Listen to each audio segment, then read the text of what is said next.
Assalamualaikum warahmatullahi wabarakatuh. Kami dari kelompok baca. Perkenalkan, nama saya Chandra. Di sini ada Nabel Farenopal.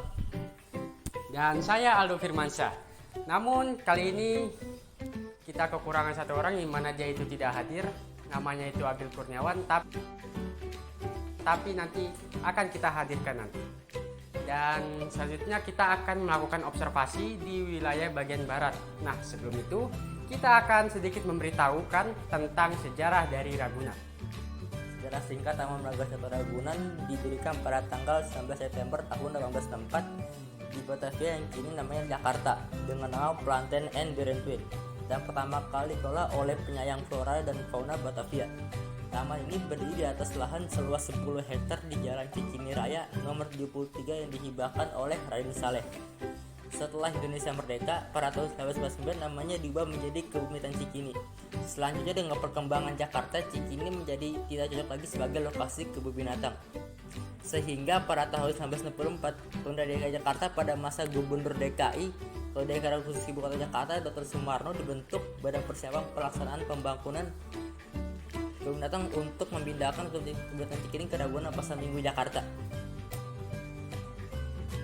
Selatan yang diketahui Dr. Umbo dengan menghibahkan lahan seluas 30 hektar. Kepindahan Kebun Binatang Cikini ke Ragunan membawa lebih dari 450 ekor satwa yang merupakan sisa koleksi terakhir dari Kebun Binatang Cikini. Kebun Binatang Ragunan dibuka secara resmi pada tanggal 22 Juli tahun 1966 oleh Gubernur DKI Jakarta Mayor Jenderal Ali Sadikin dengan nama Taman Marga Satwa Ragunan. Pada tahun 1974, Taman Marga Satwa Ragunan dipimpin oleh Benjamin Goldstone sebagai direktur pertama waktu itu. Pada tahun 1982 berubah menjadi Kebun Binatang Ragunan kembali. Kemudian pada tahun 1983 berubah menjadi Badan Pengelola Kebun Binatang Ragunan. Pada tahun 2001 berubah menjadi Kantor Taman Marga Satwa Ragunan, dan pada tahun 2009 berubah lagi menjadi UPT atau Unit Pelayanan Teknis Taman Marga Satwa Ragunan. Dan terakhir pada tahun 2010 TMR menerapkan pengelola keuangan BLUD atau Badan Layanan Umum Daerah Taman Marga Satwa Ragunan. Nah, lalu lanjutnya itu kita akan mengetahui letak geografis dari Ragunan.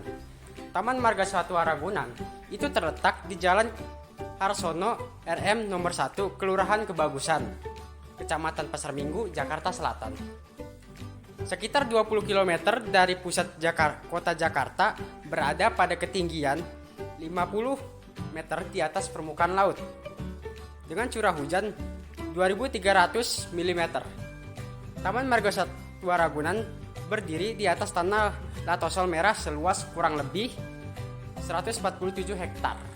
Konservasi fauna yang ada Taman Marga Satwa Ragunan, yaitu fauna yang ada di Taman Marga Satwa Ragunan terdiri dari kelas mamalia 82 jenis, kelas Aves 118 jenis, kelas reptilia 37 jenis, dan kelas Pisces 15 jenis. Jumlah keseluruhan jenis satwa ada 270 spesies dengan jumlah koleksi berkisar 1970 ekor satwa spesimen. Beberapa contoh satwa endemik dan langka yang berhasil dikembang biakan di Taman Marga Satwa Ragunan antara lain orangutan, owa Jawa, komodo, harimau Sumatera, babi rusa, dan lain-lain. Selanjutnya kita akan mengobservasi wilayah Ragunan ini, yaitu harimau Sumatera. Silakan kalian saksikan sampai habis.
nama saya Nabel Parenopal. Saya dari kelas 11 kelas 2. Saya akan bercerita dikit tentang harimau Sumatera. Harimau Sumatera adalah subspesies harimau terkecil. Harimau Sumatera mempunyai warna paling gelap di antara semua subspesies harimau lainnya. Harimau Sumatera jantan memiliki panjang sekitar 250 cm, berat sekitar 140 kg, dan tinggi badan mencapai 60 cm. Hutan dataran rendah dan hutan pegunungan adalah habitat mereka. Perkembangbiakan mereka adalah mereka bisa berbiak kapan saja. Masa kehamilan ada sekitar 103 hari. Biasanya harimau betina melahirkan 2 atau 3 ekor anak harimau sekaligus. Makanannya adalah mamalia kecil seperti unggas dan ikan. Selesai. Sekarang kamu itu ada di mana? Ada di dekat kandang harimau Sumatera.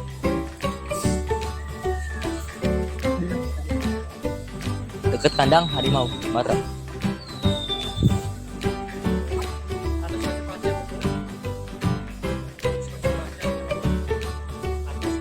Status konservasi hampir punah. Misi Pak, nama saya Agil Kurniawan dari SMA N77.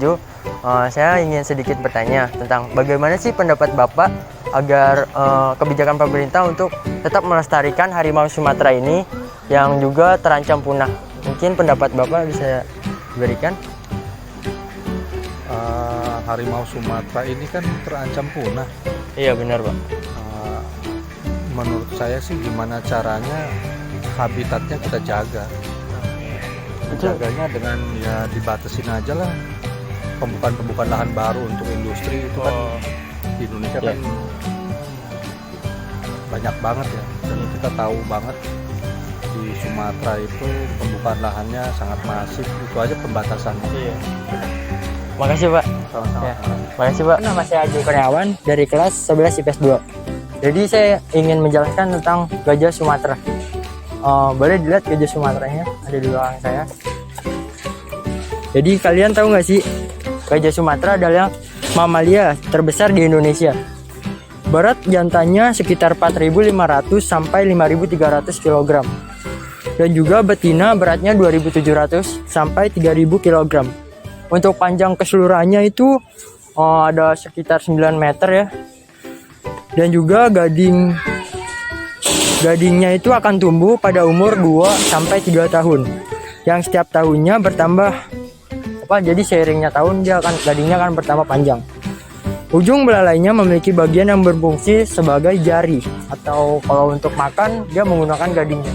Coba bisa kalian lihat sendiri, gadingnya ketutupan sih ya. Tapi ya udah.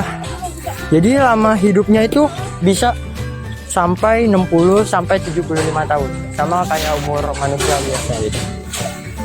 Untuk habitatnya hutan hujan tropis, semak dan juga rawa. Hidupnya ya gitu, nggak bisa di udara dingin, apalagi subtropis. Itu beda mamalia lagi. Dan juga perkembangbiakannya dewasa kelamin, usia dari 11 sampai 20 tahun. Untuk masa kebuntingannya sekitar 22 bulan, melahirkan 1 ekor anak ya. Untuk makanannya rumput, daun dan juga buah. Status konservasinya bisa dibilang gajah Sumatera itu hampir punah ya. Bisa dilihat sendiri, cuma ada 1 ekor aja. Belum. Bentar. Dan juga hampir kritis, hampir punah. Untuk penyebarannya itu hanya ada di Pulau Sumatera. Sekian presentasi saya tentang gajah Sumatera. Terima kasih. Jadi kita sekarang ada di Gajah Sumatera. Saya ingin memberikan sedikit pertanyaan untuk pengunjung Sumatera ini. Bagaimana sih pendapatnya tentang gajah Sumatera? Ya, Ibu. Untuk pendapat gajah Sumatera, ini kan hewan yang sangat dilindungi. Iya, hampir musnah. Ya, hampir punah. Iya. Kita sebagai warga Indonesia, Iya. gimana caranya untuk melestarikan? Oh iya benar. Untuk apa ya? Ya tidak memberikan makan sembarangan. Iya. Ya patuhi aja sih, pokoknya harus inilah. Terus juga mungkin stop memburu gajah Sumatera gitu ya. Betul Ya. banget. Kita harus lindungi apa? Hewan asli Iya, benar. Indonesia. Ya, siap. Terima kasih Bu. Iya, Ya. Selanjutnya kita akan melakukan observasi terhadap orangutan Sumatera yang ada di Ragunan. Marilah kita ikutin video ini ya guys. Saya Chandra, saya akan presentasikan orangutan Sumatera. Orangutan Sumatera itu warna rambutnya coklat, kekuningan, dan umumnya rambut agak tebal atau panjang. Jantan dewasa ukuran tumbuh 2 kali lebih besar daripada betina, yaitu berkisar 125 sampai 150 mm. Berat jantan 50-150 gram dan betina antara 30 sampai 70 kg. Pada jantan mempunyai kantong suara yang berfungsi mengeluarkan seruan panjang. Habitatnya itu di daerah hutan pegunungan, hutan daratan rendah sampai rawa. Perkembangannya dewasa kelamin antara 7 sampai 10 tahun. Masa kehamilan selama 8 bulan 260 hari. Melahirkan satu anak, jarang yang kembar. Berat anak pada waktu lahir antara 1,1 sampai 1,7 kg. Antara dirawat sampai usia 2 tahun, lama hidupnya 50 tahun. Makanannya yaitu buah-buahan 60%, sisanya pucuk-pucuk daun, bunga telur, kulit kayu, vertebrata kecil serta serangga. Jenisnya Pango abel, marganya Pongo, sukunya Hamidae, bangsanya primata, kelasnya Mamalia. Kasus konservasinya itu punah, kritis atau hampir punah, kena serangan, bahaya atau langka, dilindungi, tetap terancam. Satu lagi. Nah, selanjutnya kita akan langsung mengobservasi yaitu binatang selanjutnya, yaitu banteng Jawa. Jika kalian bingung banteng Jawa itu seperti apa, banteng Jawa itu seperti ini. Maksudnya ini. Nama saya Aldo Firmansyah, saya dari kelas 11 IPS 2. Nah, kali ini saya akan memberitahukan kalian tentang banteng Jawa yang ada di sebelah sana.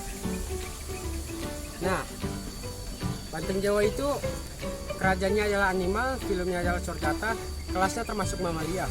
Ordo Artiodactyla, familia itu Bavaridae, subfamiliae, genus Bos, dan spesies Javanisius.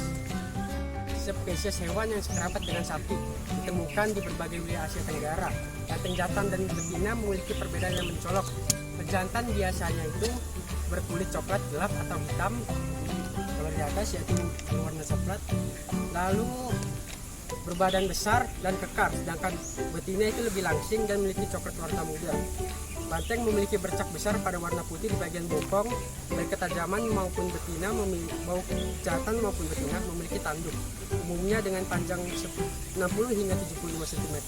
Ilmuwan umumnya membagi menjadi 3 spesies, yaitu banteng Jawa, banteng Indochina, dan banteng Kalimantan.